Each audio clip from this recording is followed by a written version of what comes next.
Hello friends, commerce classes में आपका स्वागत है। आज हम लोग BHUP काम एंट्रेंस एग्ज़ाम 2020 का टेस्ट सीरीज़ 3 जिसमें बैंकिंग और इकोनॉमिक्स के क्वेश्चंस को देखेंगे। तो आज का पहला क्वेश्चन, निम्न में से कौन सा वक्र U आकार का नहीं होता है? पहला ऑप्शन औसत स्थिर लागत वक्र, दूसरा ऑप्शन औसत परिवर्तनशील लागत वक्र, तीसरा ऑप्शन औसत कुल लागत वक्र और चौथा ऑप्शन सीमांत लागत वक्र। तो यहाँ पे हमारा जो आंसर सही हो रहा है वो है पहला औसत स्थिर लागत वक्र। तो यहाँ पे ये जो पहला ऑप्शन सही है, इसको समझने से पहले थोड़ा सा प्रश्न को समझ लेते हैं कि U आकार क्या होता है। U आकार का वक्र किसे कहते हैं? देखिए लिखा हुआ है अल्पकालीन सीमांत लागत ब्रैकेट में MC, जिसे कहते हैं मार्जिनल कॉस्ट। वक्र U आकार इसलिए होता है क्योंकि अल्पकाल में परिवर्तित अनुपातों का नियम लागू होता है। यह दर्शाता है कि प्रारंभिक अवस्था में सीमांत लागत गिरती है और बाद में उठती है। अल्पकालीन उत्पादन फलन, जहां उत्पादन के कुछ साधन स्थिर होते हैं। कहने का मतलब ये है, यहाँ पर उत्पादन के कुछ साधन स्थिर होने का अर्थ है कि हमारे फैक्ट्री ओवरहेड में होने वाले एक्सपेंसेस जो फिक्स हो जाते हैं।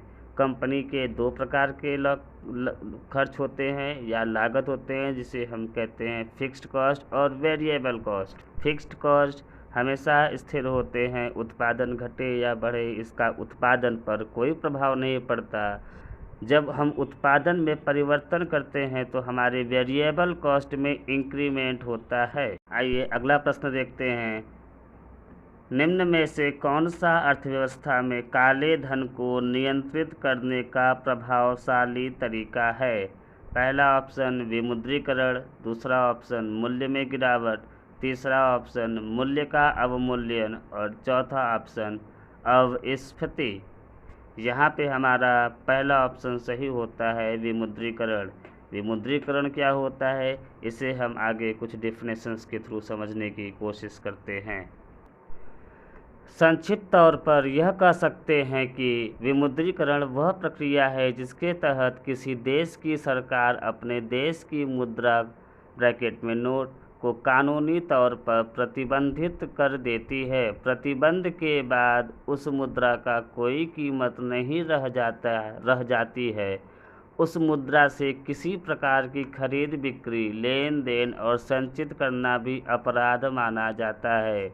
जैसे नोटबंदी 8 नवंबर 2016 से पहले भारत में 1000 तक के नोट मान्य थे, सरकारी रूप से मान्य थे, जिसे लेन देन में और संचय में भी किया जाता था। बाद में तत्कालीन प्रधानमंत्री नरेंद्र मोदी जी ने इसे 8 नवंबर 2016 से प्रतिबंधित कर दिया और भारत में 500 और 2000 के नए नोटों का निर्गमन किया गया।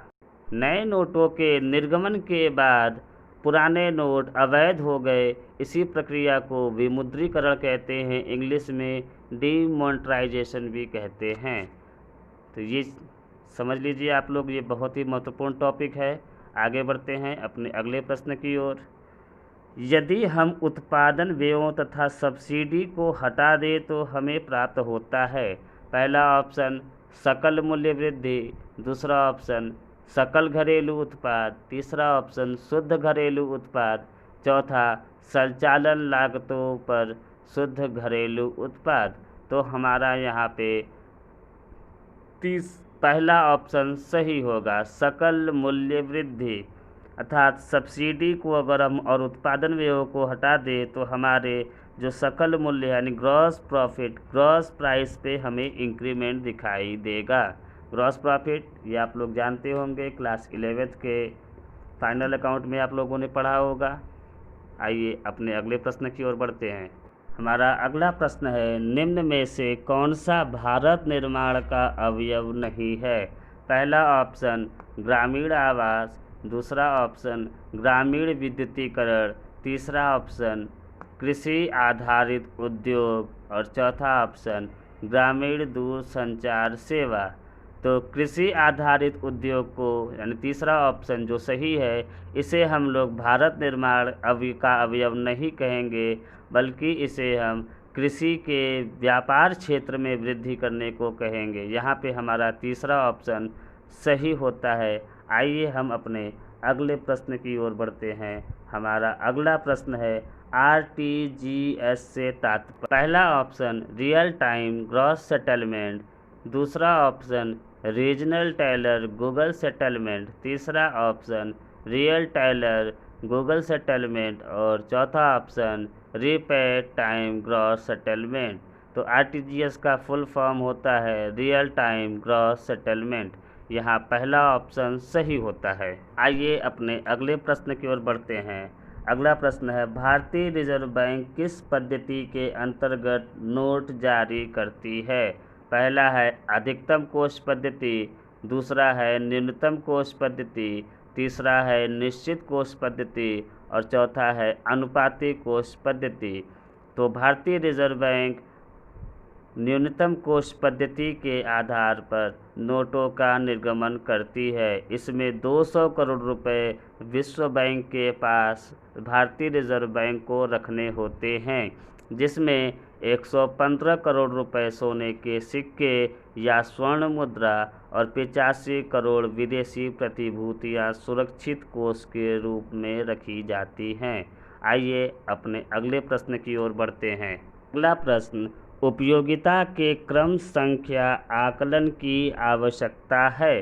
पहला ऑप्शन उपयोगिता विश्लेषण में, दूसरा ऑप्शन तटस्थ वक्र विश्लेषण में, तीसरा ऑप्शन प्रकट अधिमान विश्लेषण में और चौथा ऑप्शन मांग वक्र विश्लेषण में।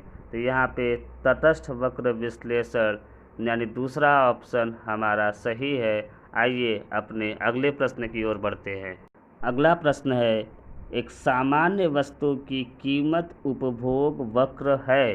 पहला ऑप्शन क्षैतिज, दूसरा ऑप्शन ऊर्ध्वाधर, तीसरा ऑप्शन ऋणात्मक ढाल वाला और चौथा ऑप्शन है धनात्मक ढाल वाला।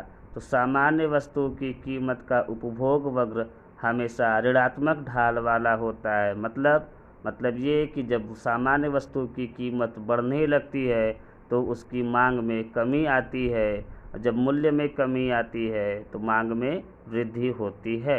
आइए अपने अगले प्रश्न की ओर बढ़ते हैं।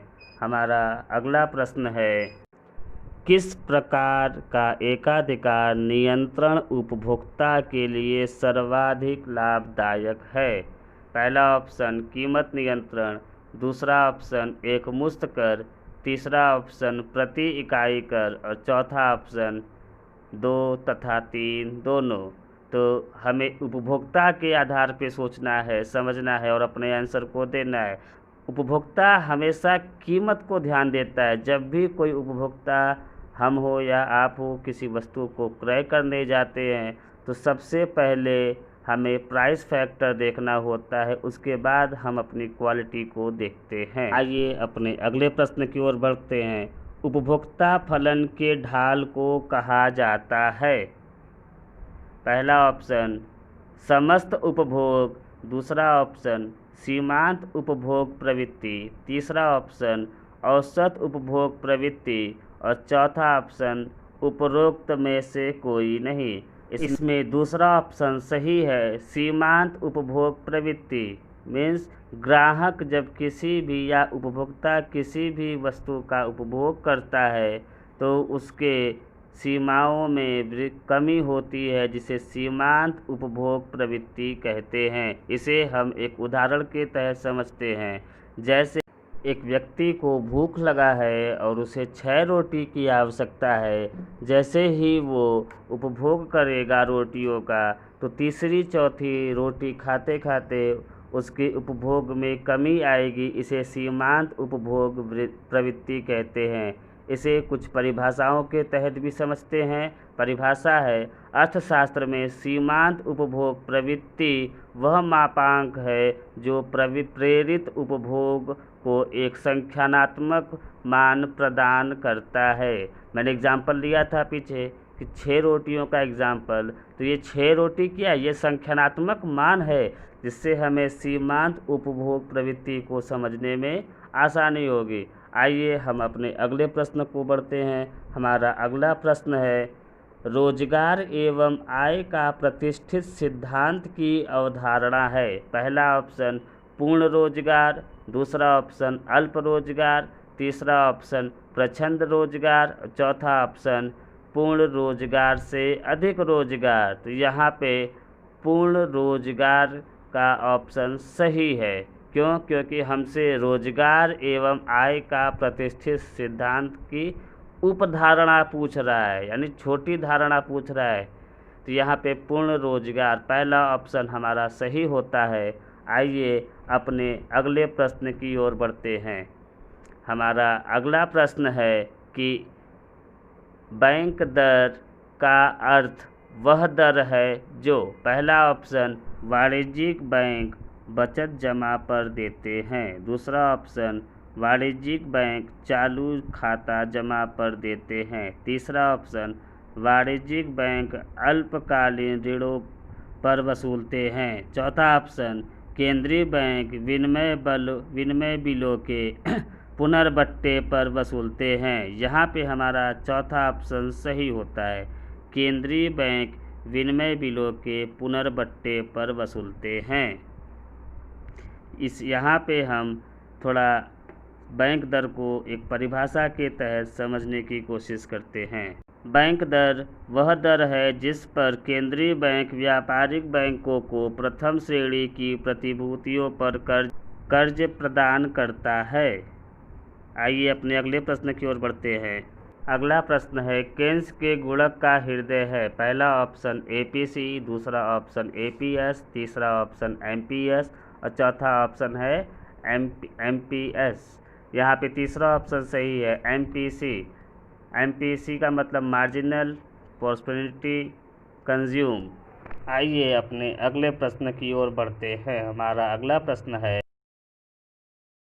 उच्च मुद्रा शक्ति या रिजर्व मुद्रा में सम्मिलित है। पहला ऑप्शन जनता के पास करेंसी, दूसरा ऑप्शन बैंक के नगद रिजर्व, तीसरा ऑप्शन रिजर्व बैंक के पास अन्य जमाएं एवं बैंकों की जमाएं, चौथा ऑप्शन उपरोक्त सभी। तो यहाँ पे हमारा चौथा ऑप्शन सही होता है, उच्च मुद्रा शक्ति या रिजर्व मुद्रा ये सभी होती है जो जनता के पास पैसा है, जो बैंकों में नगद जमा हुआ है, या रिजर्व बैंक के पास या हमारे कॉमर्शियल बैंकों के पास जो भी कैश है, इसे उच्च मुद्रा शक्ति कहते हैं। यदि कीमत में परिवर्तनों की अनदेखी की जाए और एक वस्तु की मांगी गई मात्रा अपरिवर्तित रहे तो वस्तु का मांग वक्र होगा क्षैतिज, लंबवत, धनात्मक ढाल वाला या ऋणात्मक ढाल वाला। तो यहाँ प्रश्न में क्या कह रहा है कि कीमतों में परिवर्तनों की अनदेखी की जाए, इट मीन्स प्राइस बढ़े या घटे, उसकी डिमांड में कोई भी कमी नहीं आएगी, ना ही वृद्धि होगी, तो इसकी मांग वक्र हमेशा लंबवत होगी।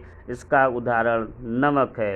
नमक हर उपभोक्ता न ज़्यादा खाएगा न कम खाएगा। आइए अपने अगले प्रश्न की ओर बढ़ते हैं।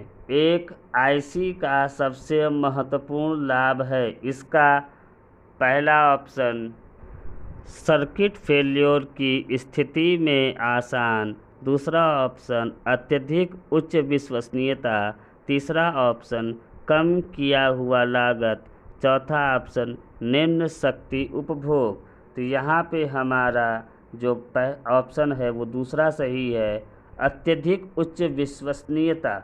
यहाँ पे आईसी का फुल फॉर्म होता है इंडिफरेंस कर्व। आज के लिए इतना ही। जितने लोगों ने चैनल को सब्सक्राइब नहीं किया है कृपया सब्सक्राइब करें, इस चैनल के साथ जुड़े रहें। बाकी के प्रश्न हम अपने अगले वीडियो में देखेंगे।